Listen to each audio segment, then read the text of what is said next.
متکبر اور عزت دار شخص میں بس اتنا فرق ہے کہ عزت دار شخص کبھی کسی سے کچھ نہیں مانگتا اور متکبر شخص کسی کو کچھ نہیں دیتا۔ انسان کے مقدر کا ستارہ اس کے اپنے ہاتھ میں ہے۔ اگر وہ وقت کے ساتھ ساتھ وقت کو بدلنا سیکھ لیتا ہے اور وقت کو استعمال کرنا جانتا ہے تو پھر اس کو دنیا کی کوئی طاقت ہرا نہیں سکتی۔ پھر آنے والا وقت اس کا ہوتا ہے۔ کسی کی زندگی میں رہنے کے لیے اس سے بھیک مت مانگا کریں، اس کو اپنے پاس بلائیں، ان سے بات کریں، اپنے دل کا حال حوال اس کو سنائیں اور ان کی مشکلات حل کرنے کی کوشش کریں۔ اگر پھر بھی وہ آپ کو نظر انداز کرے تو پھر خاموشی سے بیٹھ جائیں۔ اسی کو عزت نفس کہا جاتا ہے۔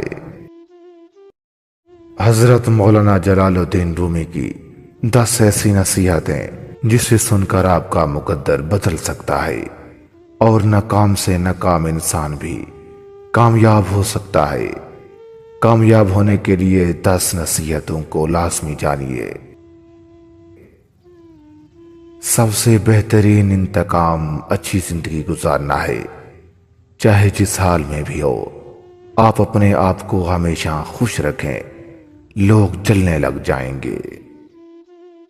جو برداشت کرتا ہے اسے کبھی شکست نہیں دی جا سکتی، یہ سب سے بہترین بدلہ ہے۔ کوئی انسان اتنا کانوں کا کچا نہیں ہو سکتا کہ وہ سچ کی آواز نہ سن سکے۔ ایک ناخوش شخص کبھی سکون سے نہیں رہ سکتا۔